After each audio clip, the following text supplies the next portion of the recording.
नमस्कार, KP news के bulletin में आपका स्वागत है। मैं हूं अश्विनी आपके साथ। चलिए शुरू करते हैं आज के खबरों का सिलसिला। उससे पहले एक नजर आज की सुर्खियों पर डालते हैं।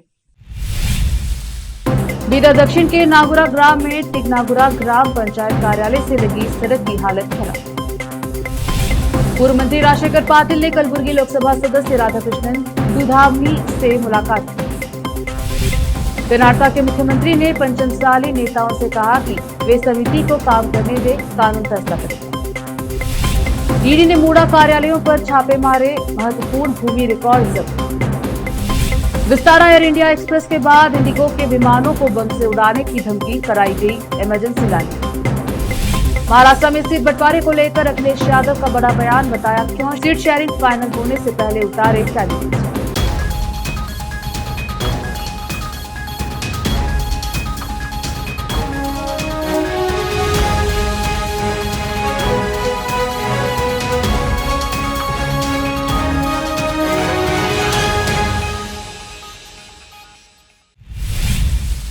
समाचारों का सिलसिला शुरू करते हुए देखते हैं समाचार विस्तार से।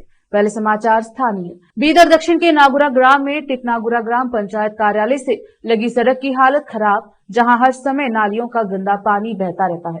ग्राम की अगर यह सड़क की दुर्दशा है तो इससे अंदाजा लगाया जा सकता है कि ग्राम और सड़कों की क्या हालत हो। जब संबंधित विभाग के कार्यालय की सड़क की ही खस्ता हालत में है तो अधिकारी व कर्मी अथवा ग्राम पंचायत कितने जिम्मेदार है, यह देखा जा सकता है। कैमरामैन पपुराज का कवरेज। आज कर्नाटक सरकार के पूर्व मंत्री राजशेखर पाटिल और विधान परिषद सदस्य डॉक्टर चंद्रशेखर पाटिल ने कलबुर्गी लोकसभा सदस्य राधाकृष्णन दुधामनी से बेंगलुरु के गृह कार्यालय में मुलाकात की और शिक्षा के वर्तमान मुद्दों पर चर्चा की। इसके अलावा नेताओं ने अन्य मुद्दों पर भी बात की। रोकते हैं समाचारों का सिलसिला, लेते हैं छोटा सा break. Noor education trust Bidar की ओर से चलाए जाने वाला Noor MEd and BEd college Bidar, recognized by NCTE Delhi and affiliated to Bidar University Bidar. Admission are open for the academic year 2024-25. विशेषज्ञ और सक्षम शिक्षकों द्वारा शिक्षा प्राप्त करने के लिए नूर एमएड एंड बीएड कॉलेज में दाखिला लें और शांत वातावरण में शिक्षा प्राप्त करें। बीदर शहर में बेहतर शिक्षा का एकमात्र केंद्र Noor MEd and BEd college, Shahpur gate, Bidar. Phone numbers 9945283920, 8482221297। Hindustan के हर कोने में हम हैं मौजूद। 24 घंटे हालात पर गहरी नजर, खबरों से जुड़े चुपते सवालात और आपको दिखाता है धार्मिक, सामाजिक, राजनीतिक, लोकल और इंटरनेशनल न्यूज की सबसे बेहतर कवरेज, जो आपको रखती है हर पल बाखबर। देश और दुनिया भर की खबर के लिए देखते रहें केपी न्यूज 24/7। ब्रेक के बाद स्वागत है आपका। देखते हैं समाचार देश के। मुख्यमंत्री सिद्धरामैया ने दोहराया है कि पंचमसाली लिंगायत समुदाय की श्रेणी सेकेंड ए के तहत आरक्षण की मांग के संबंध में कोई भी निर्णय कानून और संविधान के आधार पर लिया जाएगा। गांधी भवन में जयमृत्युंजय स्वामी के नेतृत्व में समुदाय के नेताओं के प्रतिनिधि मंडल से मुलाकात के बाद मुख्यमंत्री ने कहा कि हालांकि सरकार इस मुद्दे पर खुले विचार रखती है, लेकिन कोई भी रुख अपनाने से पहले कानूनी प्रोटोकॉल का पालन किया जाना चाहिए। सामाजिक समानता के प्रति सरकार की प्रतिबद्धता पर जोर देते हुए सिद्धरामैया ने घोषणा की कि उनका प्रशासन हाशिए पर पड़े लोगों के लिए खड़ा है और उन्होंने सभी वंचित समूहों के लिए न्याय का वादा किया है। हालांकि उन्होंने तत्काल कोई वादा नहीं किया। चल रही चर्चा स्थायी पिछड़ा वर्ग आयोग द्वारा प्रस्तुत की जाने वाली सिफारिशों पर आधारित है। चुनाव आचार संहिता लागू होने के बाद मुख्यमंत्री ने खुलासा किया है कि कोई भी कार्यवाही करने से पहले कानूनी विशेषज्ञों और महाधिवक्ता से सलाह मशवरा किया जाएगा। सिद्धरामैया ने कहा कि तब तक सरकार के हाथ बंधे रहेंगे। सिद्धरामैया ने दोहराया है कि कोई भी निर्णय पूरी ईमानदारी से और संविधान के दायरे में लागू किया जाएगा। उन्होंने समुदाय के नेताओं से कहा है कि आयोग को काम करने दे और कानून को फैसला करने दे। एक महत्वपूर्ण घटनाक्रम में प्रवर्तन निदेशालय ईडी के अधिकारियों ने शुक्रवार सुबह मैसूर शहरी विकास प्राधिकरण मूड़ा कार्यालय और इसके मैसूर तालुका कार्यालय पर छापेमारी की। यह छापेमारी भूमि घोटाले की ईडी की जांच का हिस्सा थी, जिसमें मुख्यमंत्री सिद्धरामैया की पत्नी पार्वती सहित कुछ लोगों को आवासीय लेआउट के निर्माण के लिए अधिग्रहित भूमि का 50-50 योजना के तहत अवैध हस्तांतरण और आवंटन शामिल था। ईडी ने कार्यकर्ता स्नेहमयी कृष्णा की शिकायत के बाद जांच शुरू की। इसके अधिकारियों ने कई दस्तावेजों की जांच की और कुछ महत्वपूर्ण दस्तावेज जब्त किए। अपनी शिकायत में कृष्णा ने आरोप लगाया है कि मूड़ा में भूमि अधिग्रहण और साइट आवंटन में बड़े पैमाने पर भ्रष्टाचार और सत्ता का दुरुपयोग हुआ है। उन्होंने यह भी आरोप लगाया है कि घोटाले में उच्च पदस्थ अधिकारी शामिल थे, जिसके परिणाम स्वरूप राज्य सरकार को भारी वित्तीय नुकसान हुआ है। चन्नपटना, शिगांव और संदूर विधानसभा क्षेत्रों में 13 नवंबर को होने वाले उपचुनाव को देखते हुए राजनीतिक दल अपने उम्मीदवारों के नाम घोषित करने से पहले सभी संयोजनों पर विचार कर रहे हैं। उपचुनाव के लिए नामांकन पत्र दाखिल करने की प्रक्रिया 18 अक्टूबर को शुरू हुई और 25 अक्टूबर को समाप्त होगी। कर्नाटक में 3 बड़ी राजनीतिक पार्टियां कांग्रेस, भाजपा और जेडीएस अपने उम्मीदवारों की घोषणा करने से पहले दिमागी खेल खेलेंगी और प्रतीक्षा करो और देखो की रणनीति अपनाएंगी। कांग्रेस जहां अकेले चुनाव लड़ेगी, वहीं भाजपा और जेडीएस गठबंधन में है। रोकते हैं समाचारों का सिलसिला, लेते हैं छोटा सा ब्रेक। हिंदुस्तान के हर कोने में हम हैं मौजूद। 24 घंटे हालात पर गहरी नजर, खबरों से जुड़े चुपते सवालात और आपको दिखाता है धार्मिक, सामाजिक, राजनीतिक, लोकल और इंटरनेशनल न्यूज की सबसे बेहतर कवरेज, जो आपको रखती है हर पल बाखबर। देश और दुनिया भर की खबर के लिए देखते रहें केपी न्यूज 24/7। ब्रेक के बाद स्वागत है आपका। देखते हैं देश के अन्य समाचार। विमानों में बम की धमकी का सिलसिला थमा नहीं है। एयर इंडिया एक्सप्रेस और विस्तारा के बाद इंडिगो के विमानों को उड़ाने की धमकी मिली है। सभी की इमरजेंसी लैंडिंग कराई गई है। आज सबसे पहले एयर इंडिया की इंटरनेशनल फ्लाइट में बम की धमकी मिलने के बाद उसकी इमरजेंसी लैंडिंग करवाई गई। जानकारी के मुताबिक एयर इंडिया एक्सप्रेस की फ्लाइट संख्या 196 में बम की धमकी मिली। यह विमान दुबई से जयपुर आ रहा था। रात 12:45 पर फ्लाइट को बम से उड़ाने की धमकी मिलने के बाद हड़कंप मच गया। रात 1:20 पर जयपुर एयरपोर्ट पर विमान की इमरजेंसी लैंडिंग कराई गई। इस विमान में कुल 189 यात्री सवार थे। लैंडिंग के बाद सुरक्षा बलों ने पूरे विमान की तलाशी ली, लेकिन जांच में कुछ भी संदिग्ध नहीं पाया गया। वहीं इंडिगो के 5 विमानों में बम की धमकी मिली है। वहीं विस्तारा की लंदन जा रही फ्लाइट में भी बम की धमकी मिली। इससे पहले दिल्ली से लंदन जा रहे विस्तारा फ्लाइट के एक विमान में बम की धमकी मिलने से इसे फ्रैंकफर्ट की ओर मोड़ दिया गया। विमान फ्रैंकफर्ट हवाई अड्डे पर सुरक्षित रूप से उतारा गया। जानकारी के मुताबिक दिल्ली से 18 अक्टूबर को लंदन जा रही विस्तारा की उड़ान संख्या UK-17 को सोशल मीडिया पर सुरक्षा संबंधी धमकी मिली। प्रोटोकॉल का पालन करते हुए सभी संबंधित पदाधिकारियों को तुरंत इस बारे में सूचना दी गई और विमान चालक एहतियात के तौर पर उड़ान का मार्ग परिवर्तित कर इसे फ्रैंकफर्ट ले गए। महाराष्ट्र के धुले में समाजवादी पार्टी के चीफ अखिलेश यादव ने सीट बंटवारे को लेकर बड़ा बयान दिया है। अखिलेश ने कहा है कि उनकी पार्टी ने महाविकास अघाड़ी से 12 सीटें मांगी हैं। 2 विधायक हमारे पहले से हैं। हम वो लोग हैं तो कम सीटों पर संतुष्ट हो जाते हैं। उन्होंने कहा कि उनकी पार्टी मजबूती से चुनाव लड़ रही है। महाराष्ट्र में सपा के कुछ उम्मीदवारों के ऐलान के सवाल पर अखिलेश यादव ने कहा है कि घोषणा इसीलिए किया गया है कि कम से कम हमारी पार्टी की ताकत तो दिखाई दे। इस बार किसी तरह की देरी नहीं करना चाहते। जहां पार्टी मजबूत है वहां हमने उम्मीदवार दे दिए हैं। सपा प्रमुख ने कहा है कि हरियाणा की गलती हमें नहीं दोहरानी है।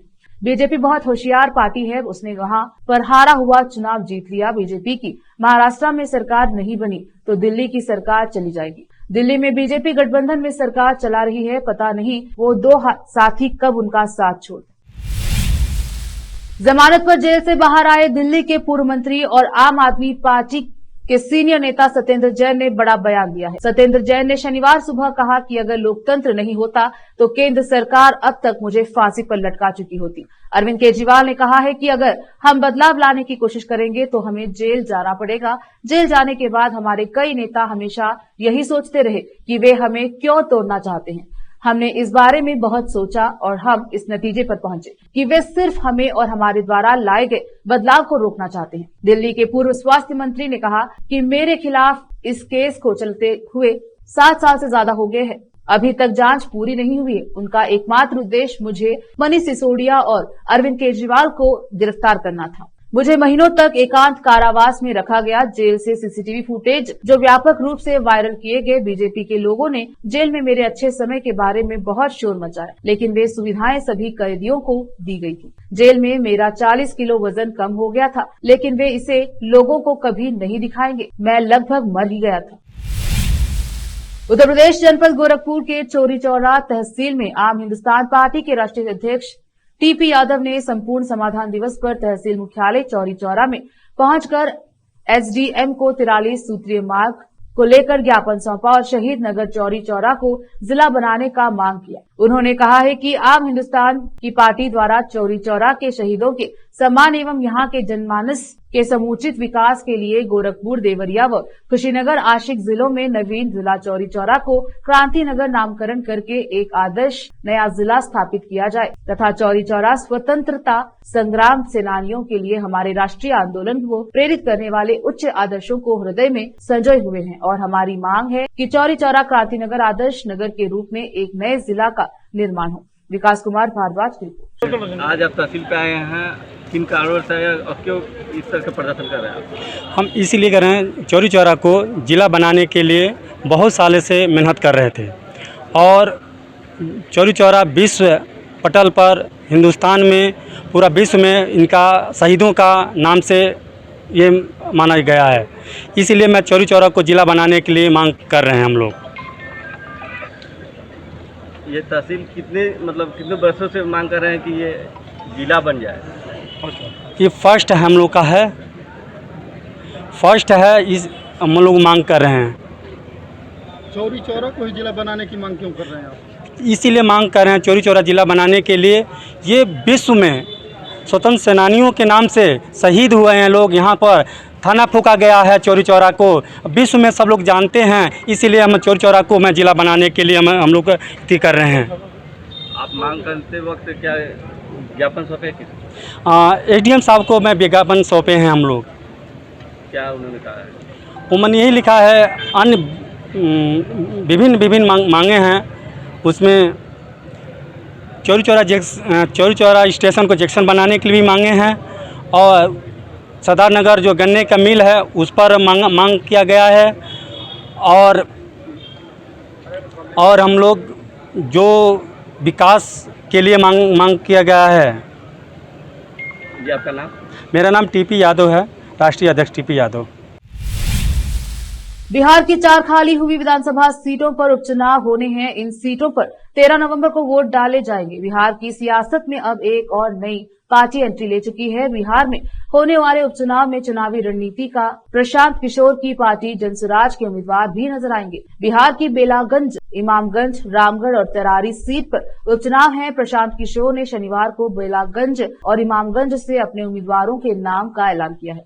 इसी बीच जनसुराज पार्टी के प्रमुख प्रशांत किशोर पर पूर्णिया से निर्दलीय सांसद पप्पू यादव ने बड़ा हमला बोला है। पप्पू यादव ने प्रशांत किशोर और उनकी टीम पर बड़ा आरोप लगाया है। पूर्णिया सांसद ने कहा, सभी लुटेरे IAS IPS को कोर टीम कहा जा रहा है। कई लोगों को सामाजिक ज्ञान नहीं है। उन्हें लगता है कि सब कुछ पैसा होता है। इन्हें बिहार के बारे में कुछ नहीं पता।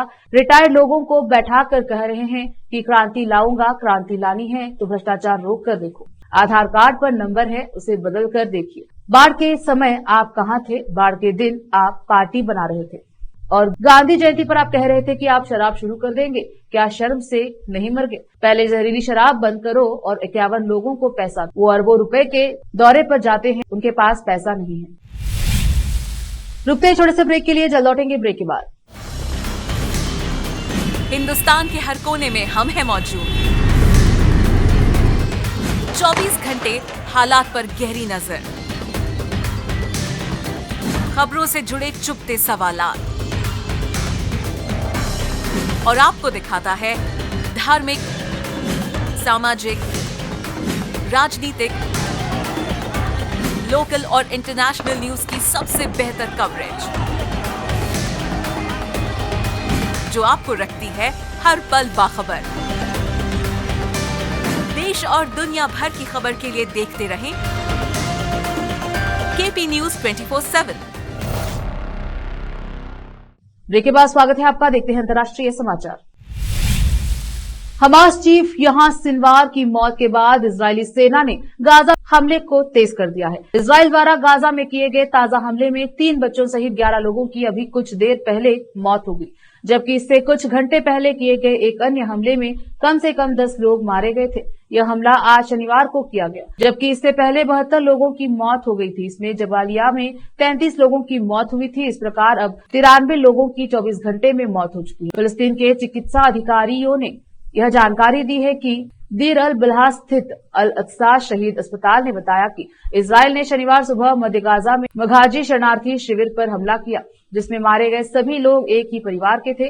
हमले के बाद इसी अस्पताल में शवों को लाया गया था। एसोसिएटेड प्रेस के संवाददाता ने अस्पताल में शवों को खुद से देखा है। गाजा निवासियों का कहना है कि इजरायली सेना ने उत्तरी गाजा कस्बों को अलग थलग कर दिया है। उत्तरी गाजा में स्वास्थ्य अधिकारियों ने चिकित्सा आपूर्ति की अपील की है। इजरायली सेना का कहना है कि उसके लड़ाकों ने गुरुवार को गाजा में दर्जनों आतंकवादियों को मार गिराया था। अब वह अपने अभियान को और तेजी से आगे बढ़ा रही है। गाजा के 8 ऐतिहासिक शरणार्थी शिविरों में सबसे बड़े जबालिया कैंप में शुक्रवार को कई घरों पर इजरायल ने भीषण हमला किया। वहीं गाजा निवासियों ने कहा है कि इजरायली टैंकों ने गोलीबारी करके सड़कों और घरों को उड़ा दिया है।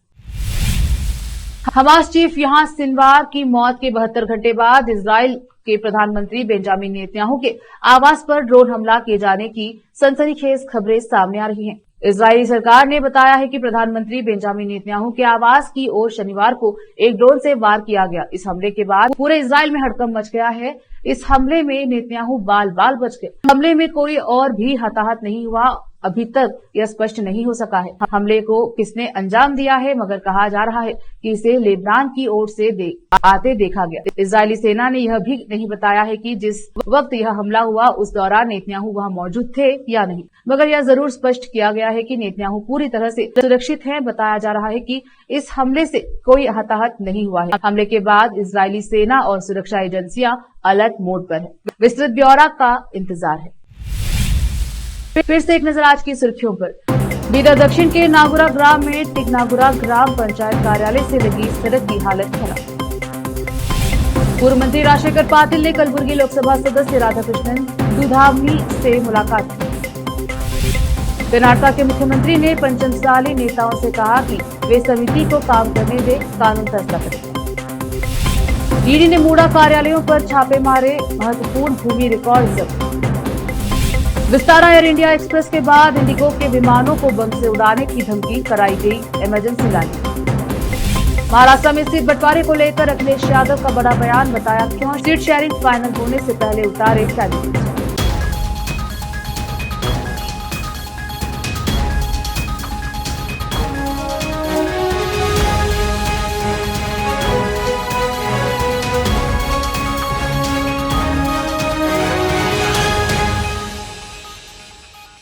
केपी न्यूज के बुलेटिन में अब तक के लिए इतना ही। देखते रहिए केपी न्यूज 24/7। धन्यवाद।